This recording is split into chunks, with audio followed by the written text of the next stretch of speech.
Hello students, my self Vipin Verma. बहुत बहुत स्वागत है आप सभी का मेरे यूट्यूब चैनल विंग्स एकेडमी पे। मेरे बच्चों, आप लोगों ने हमारी इंट्रोडक्टरी वीडियो देख ली होगी करंट इलेक्ट्रिसिटी की, जिसमें मैंने पूरे चैप्टर को समराइज करा था, टॉपिक वाइज बताया था आप लोगों को मैंने कि ईच एंड एवरी टॉपिक के सब टॉपिक्स कैसे कैसे बनते हैं, क्या क्या पढ़ेंगे हम, और उसी सिस्टमैटिक तरीके से हम लोगों को पढ़ाएंगे सो दैट आपका एक भी टॉपिक स्किप ना हो पाए और फिर बहुत अच्छे अच्छे न्यूमेरिकल्स भी आप लोगों को करवाए जाएंगे एट द लास्ट मोमेंट, है ना बच्चे। नाउ मेरे बच्चे, आज चैप्टर हम स्टार्ट कर रहे हैं जैसे आपसे मैंने लास्ट वीडियो प्रॉमिस करा था। तो मेरे बच्चों, चैप्टर में सबसे पहला टॉपिक जो हमारा आता है वो होता है इलेक्ट्रिक करंट। आज पूरा खोल के एक अच्छे तरीके से इलेक्ट्रिक करंट क्या होता है, इसकी पूरी हिस्ट्री ज्योग्राफी आज विपिन सर आपको बहुत अच्छे तरीके से समझाएंगे। सो लेट्स स्टार्ट मेरे बच्चे। इलेक्ट्रिक करंट, सबसे पहली चीज मेरे बच्चों, इलेक्ट्रिक करंट जो क्वेश्चंस दिमाग में आते हैं वो ये है। सबसे पहला क्वेश्चन, इलेक्ट्रिक करंट क्या होता है, ठीक है बच्चे। दूसरी चीज, इलेक्ट्रिक करंट स्केलर क्वांटिटी क्यों बोली जाती है जबकि हम डायरेक्शन मेंशन करते हैं उसमें, बहुत इंपॉर्टेंट क्वेश्चन। तीसरा क्वेश्चन बच्चों, कई टीचर ये बताते हैं बच्चों कन्वेंशनल करंट भी होता है, इलेक्ट्रॉनिक करंट भी होता है, वो क्या है वो नहीं समझ में आता ना। और सबसे ज्यादा इंपॉर्टेंट चौथी चीज कि एक सर्किट में जब करंट फ्लो करता है तो ज्यादा करंट कभी कहीं से फ्लो जाता है, कभी कम करंट यहां फ्लो जाता है, ऐसा होता क्यों है। ऐसे ही बहुत सारे इंटरेस्टिंग क्वेश्चन के आंसर हम इसी वीडियो में आप लोगों को देंगे। सो मेरे बच्चे, शुरुआत कर रहे हैं। सबसे पहली चीज, electric current. Electric current basically क्या होता है बच्चों, इट्स हाँ जी, rate of flow of electric charge मेरे बच्चे, है ना। इलेक्ट्रिक चार्ज का फ्लो, है ना, वो एक इलेक्ट्रिक करंट है, समझे नहीं। इलेक्ट्रिक करंट का सिंबल होता है आई, हर बच्चे को पता होना चाहिए। आई बेसिकली वो क्या है, that is a total charge upon total time taken, है ना। टोटल चार्ज सबसे पहली चीज अपॉन मेरे बच्चों टोटल टाइम टेकन। ये तो मैंने बात करी सिंपली आप लोगों से, जरा देखते हैं एक बार क्या मतलब है कहने का। टोटल चार्ज हर बच्चे को पता है क्यू, और टाइम लगा इसमें टी। तो एक तरीके से एक वर्ड है, it's a rate of flow. Sir move, motion, flow, फर्क है क्या? आपको बताना चाहूंगा बहुत बड़ा फर्क है बच्चों, ध्यान समझना। फ्लो में और मोशन में क्या फर्क होता है। It's a rate of flow बोलते हैं, it's a motion of electro charge नहीं बोल सकते हैं, बिकॉज रीजन क्या है वो समझना बच्चों जरा एक बार। मैं बच्चों कंडक्टर्स बना रहा हूं, दो कंडक्टर्स बना रहा हूं जिसमें आपको काफी कुछ एक्सप्लेन हो जाएगा कि सर क्या कहना चाह रहे हैं बेसिकली आपसे, है ना। बच्चे इलेक्ट्रॉन्स है ये सारे, है ना, ये सारे इलेक्ट्रॉन्स है, ये आपके सामने है। ये बच्चे ये रैंडमली मूव कर रहे हैं, ठीक है, ये इनका मोशन भी है। और यही इलेक्ट्रॉन्स बच्चों आपके सामने आपको दिख रहे हैं, ये सारे के सारे एक डेफिनेट पाथ को फॉलो कर रहे हैं, है ना बच्चे। तो बच्चे ये तो हुआ फ्लो और ये हुआ मोशन। मतलब मोशन में रैंडमली भी मूव कर सकते हैं, बट फ्लो का मतलब होता है कि डेफिनेट डायरेक्शन में जाकर के आप मूव करेंगे। ये एक फर्क होता है मोशन और फ्लो में। तो मेरे बच्चों, क्योंकि मैं जानता हूं इलेक्ट्रिक करंट में इलेक्ट्रॉन्स का फ्लो होता है, वो एक डेफिनेट डायरेक्शन में मूव करते हैं, सारे नहीं, major part of the electrons which consist in a conductor, है ना बच्चे। तो वो चीज ध्यान रखिएगा। So it's a rate of flow of electric charge. I is total charge upon total time taken, Q by T first। मेरे बच्चे ध्यान से देखिएगा, I is equal to, जब मैंने लिखा ये, और बच्चों मैंने इसको ऐसे भी लिख सकता हूं dq by dt। अब सवाल है ये क्या है और ये क्या है, दोनों करंट ही है, दोनों करंट है, बट ये होता है बच्चे डीसी करंट और कांस्टेंट करंट मेरे बच्चे, डीसी और कांस्टेंट करंट मेरे बच्चे। और ये होता है क्या, एसी और अल्टरनेटिंग करंट मेरे बच्चे, है ना। अल्टरनेटिंग करंट जो हमारे घरों में सप्लाई आ रही होती है बच्चों, वो अल्टरनेटिंग करंट ही होगा। और डीसी करंट का सोर्स क्या होता है, बैटरी, सेल, ये सारे डीसी करंट के सोर्स है, मतलब डीसी करंट प्रोवाइड करते हैं हम लोगों को बच्चों। सो बच्चे, डीसी करंट, एसी करंट मैंने आपको समझा दिया है। क्यू बाई टी, जब चार्ज वेरी कर रहा होगा, टाइम वेरिएबल होगा, ऑब्वियस सी बात है उस सिचुएशन में जो करंट होगा वो भी वेरिएबल होगा, और उस करंट को हम बोलेंगे एसी और अल्टरनेटिंग करंट। ये तो थी बच्चों बेसिक सी जानकारी, मुझे उम्मीद है इसमें एक दो पॉइंट नए नए बताए हैं मैंने, आपको बहुत अच्छे लगे होंगे। नाउ अगले पार्ट की तरफ आ रहा हूं बच्चों कि इलेक्ट्रिक करंट, सबसे पहले चीज इसकी यूनिट्स देख लेते हैं, डायमेंशंस देख लेते हैं, फिर हम आगे आपसे बात करते हैं इसमें बच्चों। नाउ फटाफट से देखिएगा बच्चे, फॉर्मूला आपके सामने है। अब फटाफट से इसमें हम आगे बात कर रहे हैं आप लोगों से, जरा उस पे ध्यान से आप ध्यान लगाइएगा, बहुत काम की चीज है। सबसे पहली चीज बच्चे, इसकी यूनिट्स की अगर बात करूं बच्चे मैं, है ना, अगर यूनिट ध्यान से देखूं तो मुझे दिख रही है कूलम पर सेकेंड और एम्पियर मेरे बच्चे। Ampere is a SI unit of what, electric current. मेरे बच्चे सिंबल आप हर बच्चे को पता होगा क्या होता है, ए, है ना। नाउ मेरे बच्चों डायमेंशंस की बात कर रहा हूं आप लोगों से मैं। डायमेंशंस में ध्यान रखना बच्चों, करंट एक फंडामेंटल यूनिट है, मतलब फंडामेंटल क्वांटिटी है। ऐसी क्वांटिटी जिसके यूनिट और डायमेंशन दोनों सेम होती है उसको बोलते हैं फंडामेंटल क्वांटिटी। और मेरे बच्चे वो भी हमारी एम्पियर ही होती है। तो डायमेंशंस भी इसकी एम्पियर होती है, तो कोई दिक्कत नहीं है। वेरी वेरी इंपॉर्टेंट पॉइंट मेरे बच्चे, क्या इट्स अ व्हाट मेरे बच्चे, स्केलर क्वांटिटी। सबसे पहली टर्म जो बताने जा रहा हूं वो आपके सामने अब आ गई है बच्चे, क्या कि इलेक्ट्रिक करंट एक स्केलर क्वांटिटी होती है। स्केलर क्वांटिटी क्यों? अब एग्जांपल देखिए क्या है, जबकि हम बचपन से करते आ रहे हैं, 10th क्लास में भी हमने सर्किट में डायरेक्शन मार्क करी थी इलेक्ट्रिक करंट की। सर डायरेक्शन तो मार्क कर रहे हैं, मतलब डायरेक्शन है तब भी उसके पास स्केलर क्वांटिटी है वो, हाउ इज इट पॉसिबल? ऐसा होता क्यों है? मेरे बच्चे बहुत इंटरेस्टिंग आंसर मेरे आप लोगों के लिए है। आप बुक खोल के देखना, गूगल देखना, वहां हमेशा एक लाइन लिखी होगी कि इट्स अ स्केलर क्वांटिटी। क्यों होती है? उसका रीजन है कि ये वेक्टर एडिशन को फॉलो नहीं करता है, इसलिए ये एक स्केलर क्वांटिटी है। बट मेरे बच्चे ये समझने के लिए अच्छा नहीं है, इससे पिक्चराइज नहीं होती चीजें, ये तो सिर्फ एक थ्योरेटिकल रीजन है। इसका प्रैक्टिकल रीजन मैं आपको ऑब्जर्व करवाता हूं, बोर्ड पे देखना बच्चों कि क्यों हम इलेक्ट्रिक करंट को स्केलर क्वांटिटी मानते हैं। मेरे बच्चों सबसे पहली चीज, उसके लिए आपको वेक्टर क्वांटिटी की एक इंपॉर्टेंट प्रॉपर्टी पता होनी चाहिए कि मेरे बच्चों जो वेक्टर क्वांटिटी होती है ना, वो वेक्टर क्वांटिटी हमेशा किसी भी कंडीशन में अपनी डायरेक्शन को कांस्टेंट रखती है। डायरेक्शन उसकी वेरी नहीं करती मेरे बच्चे, उस पर्टिकुलर पॉइंट पर अगर बात कर रहा हूं मैं ना, चाहे कंडक्टर की शेप कोई भी वेरी करे, उससे उसकी डायरेक्शन वेरी नहीं करनी चाहिए। At the same time electric current में प्रॉब्लम है, देखना बच्चे प्रॉब्लम क्या है वो आपको बताता हूं।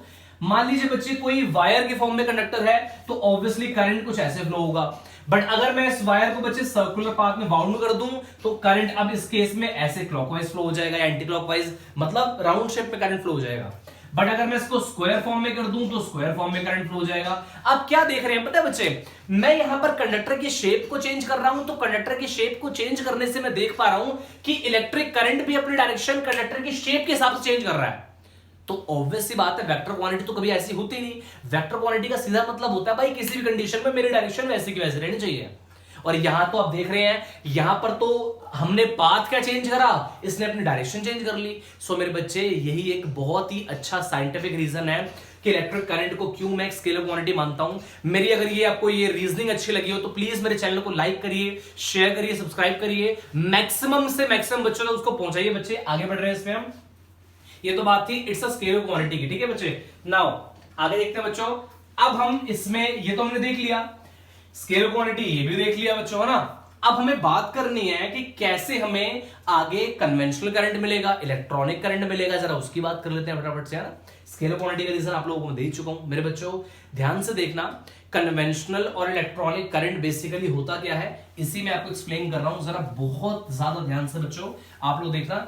एक ही बच्चे में आपको एक ही एग्जांपल में सब कुछ एक्सप्लेन कर दूंगा। व्हाट मेरे बच्चे, कन्वेंशनल एंड इलेक्ट्रॉनिक करंट मेरे बच्चों, कन्वेंशनल एंड इलेक्ट्रॉनिक करंट, है ना बच्चे।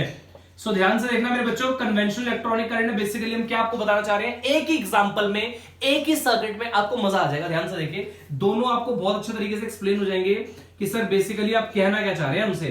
ध्यान से देखना बच्चे, मेरे पास एक कंडक्टर है, आपके सामने ये इलेक्ट्रॉन्स आपको दिख रहे हैं बच्चे, इलेक्ट्रॉन्स आपके सामने। नाउ मेरे बच्चे मैंने इसे एक बैटरी से कनेक्ट कर दिया, जस्ट लाइक दिस, कुछ इस प्रकार से, है ना बच्चे। नाउ क्योंकि सर्किट ऑन है ऑफ है, इसके लिए मैं यहां पर एक की लगा रहा हूं बच्चों, जस्ट लाइक दिस, ठीक है बच्चे। नाउ अब क्या हो रहा है जरा उस पर देखते हैं। मेरे बच्चे मैंने जैसे ही की ऑन करी, यहां पर टर्मिनल्स बने और यहां से करंट फ्लो होने लग गया अपने आप। आपने देखा बच्चों क्या हुआ, करंट यहां से कहां जा रहा है, पॉजिटिव से नेगेटिव की तरफ जा रहा है, हम ये मानकर चलते हैं। बट जबकि डेफिनेशन में क्या दिया आपको मैंने कि electric current basically electric charges के फ्लो की वजह से होता है। अब जरा देख लेते हैं इसका फ्लो कहां से हो रहा होगा। देखो ये स्ट्रॉन्ग नेगेटिव चार्ज जब यहां गया तो इसने सारे इलेक्ट्रॉन्स को पुल करा टुवर्ड्स लेफ्ट साइड या towards positive terminal the battery की तरफ इसको मूव करा। ये सारे इलेक्ट्रॉन्स बच्चों कुछ इस प्रकार से मूव कर रहे हैं आपस में, है ना। जब सारे इलेक्ट्रॉन्स ऐसे मूव कर रहे हैं तो डेफिनेटली आप देखेंगे ये सारे के सारे पॉजिटिव टर्मिनल की तरफ भागेंगे, है ना। मेरे बच्चों इस सिचुएशंस में क्या हुआ कि यहां पर जो आपको करंट मिला इलेक्ट्रॉन्स के फ्लो की वजह से मिला, वो अपने आप में कौन सा करंट है मेरे बच्चों, इलेक्ट्रॉनिक करंट। इलेक्ट्रॉनिक करंट हमेशा कहां से कहां आता है, नेगेटिव से पॉजिटिव की तरफ, याद रखना बच्चों। जो इलेक्ट्रॉनिक करंट होता है वो कहां से कहां आता है, नेगेटिव से पॉजिटिव की तरफ। बट हम बच्चे जब भी सर्किट बनाते हैं, कोई डिवाइस कनेक्ट करते हैं, तो हमेशा हम क्या मानते हैं, करंट पॉजिटिव से नेगेटिव की तरफ फ्लो करता है। क्या करते हैं, मानते हैं ना, मतलब हमने एज्यूम कर लिया है, और इसलिए उस करंट को हम क्या बोलते हैं, कन्वेंशनल करंट, जो एक्चुअल करंट नहीं होता, जो हम एज्यूम करके चल रहे हैं ताकि हमारी कैलकुलेशंस इजी रहे। सो इसलिए हर बच्चे को पता लग गया होगा ये कहां से कहां होता है मेरे बच्चे, पॉजिटिव से नेगेटिव की तरफ। बट एक्चुअल करंट जो होता है वो हमारा कौन सा होता है बच्चे, इलेक्ट्रॉनिक करंट। मुझे उम्मीद है बच्चों आपको ये वाली बात भी मेरी बहुत अच्छे से समझ में आ रही होगी। नाउ चलो ये भी ठीक है। अब मेरे बच्चे इलेक्ट्रिक करंट जो I/Q/T है उसके अकॉर्डिंग मैं अगर 1 एम्पियर को डिफाइन करूं तो मैं डिफाइन कैसे करूंगा, जरा फटाफट से उस पे बात कर लेते हैं। लास्ट जो इंपॉर्टेंट पार्ट है इसका, फटाफट से देखिए बच्चे कि 1 एम्पियर को डिफाइन कैसे करते हैं ना। कई बार होता है एग्जाम में बच्चे 1 नंबर में क्वेश्चन ये आ जाता है, सो उस सिचुएशन में बच्चा कंफ्यूज हो जाता है कि यार मैं डेफिनेशन में लिखूं क्या, है ना। ध्यान से देखना बच्चों, 1 एम्पियर करंट हम डिफाइन कैसे कर सकते हैं। 1 एम्पियर करंट में कहीं और भी डिफाइन कराऊंगा आपको चैप्टर नंबर 4 में, वहां पर बहुत इंपॉर्टेंट रहेगा हमारे बच्चे। ध्यान से देखना बच्चों प्लीज, डिफाइन 1 एम्पियर, है ना, डिफाइन 1 एम्पियर। मेरे बच्चे हमारे पास बेसिक फॉर्मूला है Q/T।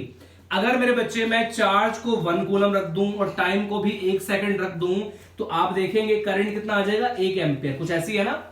तो बेसिकली बच्चों 1 एम्पियर करंट क्या है मेरे बच्चों, 1 ampere is that current which when flows in a conductor of 1 coulomb charge for 1 second. मतलब अगर 1 सेकंड के लिए किसी कंडक्टर से 1 कूलम चार्ज फ्लो हो रहा है तो उस सर्किट में जो करंट है वो कुछ और नहीं, 1 एम्पियर करंट है। कितना आसान हो गया ना बच्चे। 1 एम्पियर वो करंट है जिसमें कि 1 सेकंड के लिए एक कंडक्टर से अगर 1 कूलम चार्ज फ्लो हो रहा है, अगर 1 कूलम चार्ज 1 सेकंड में कंडक्टर में से फ्लो हो रहा है तो उस सर्किट में जो करंट है वो अपने आप में क्या है मेरे बच्चे, 1 एम्पियर करंट है। तो ये बहुत इंपॉर्टेंट पार्ट है इसका, किसका बच्चे, डिफाइन 1 एम्पियर को हम ऐसे डिफाइन कर सकते हैं। एक बार दोबारा सुन लीजिए, 1 एम्पियर वो करंट है जो 1 सेकंड में 1 कूलम चार्ज अगर सर्किट में फ्लो हो रहा है, करवा रहा है, तो अपने आप में वो करंट कुछ और नहीं, 1 एम्पियर करंट है। उम्मीद करता हूं बच्चों आपको मेरी ये वाली बात भी समझ में आई होगी। लास्ट पार्ट इसका मेरे बच्चे फटाफट से देखिएगा, current density. The last part बच्चे है, बिकॉज हम टॉपिक वाइज चल रहे हैं, आप जानते हैं बात बच्चे। देखिएगा बच्चों, वेरी इंपॉर्टेंट टर्म है करंट डेंसिटी, बहुत बड़ा रोल है इसका करंट डेंसिटी का। बट करंट डेंसिटी डेफिनेशन से हट के आपको बताऊंगा करंट डेंसिटी का मतलब क्या होता है। बच्चों मान लीजिए मेरे पास कोई एक कंडक्टर है कुछ इस प्रकार से शेप का, जस्ट लाइक दिस बच्चे, है ना, सिलेंड्रिकल शेप का मेरा कंडक्टर है मेरे बच्चे। जब इसमें से करंट फ्लो हुआ I नाम का, तो बड़ी नेचुरल सी बात है ये पूरे के पूरे सरफेस पे जाकर के यूनिफॉर्मली डिस्ट्रीब्यूट हो गया। बच्चे आप देख रहे हैं मैं ये इसको पूरा क्रॉस कर रहा हूं, मतलब इसके पूरे क्रॉस सेक्शनल एरिया में करंट अगर डिस्ट्रीब्यूट है तो अपने आप में करंट डेंसिटी तो होती है। बच्चों डेंसिटी का एक्चुअल मतलब मास अपॉन वॉल्यूम नहीं होता, डेंसिटी का एक्चुअल मतलब होता है डिस्ट्रीब्यूशन, किसका, करंट का, over the whole area. Area कौन सा, cross sectional area, cross sectional area of the conductor मेरे बच्चे, है ना, that is known as current density. So मेरे बच्चे इट्स बेसिकली डेफिनेशन अगर देंगे तो क्या देंगे, इट्स व्हाट बच्चे, it's a current per unit area, है ना बच्चे, it's a current per unit area. मतलब करंट डेंसिटी का सिंबल बच्चों J होता है, और ध्यान रखिएगा करंट पर यूनिट एरिया, और ये एरिया कौन सा होता है, एरिया ऑफ क्रॉस सेक्शन होता है। कि मतलब अगर एक सर्किट में, अगर एक कंडक्टर में से उसके particular area of cross section से जितना करंट फ्लो उसमें हो रहा है तो अपने आप में वो क्या है, उसकी करंट डेंसिटी। एक बार दोबारा सुनिए, करंट डेंसिटी क्या है कि करंट की सर्किट के या हमारे कंडक्टर के एक पर्टिकुलर एरिया ऑफ सेक्शन में कितना करंट फ्लो हो रहा है, वही तो क्या है बच्चों, उसकी करंट डेंसिटी। मेरे बच्चे अगर मैं इसकी यूनिट्स की बात करूं तो आप सबके सामने है, इसकी यूनिट क्या है बच्चे, हर बच्चे को पता है क्या, अगर मैं ऑब्जर्व करूं एम्पियर पर मीटर स्क्वायर मेरे बच्चे। और डायमेंशंस की अगर बात करूं बच्चे तो वो आप लोग देख सकते हैं क्या है,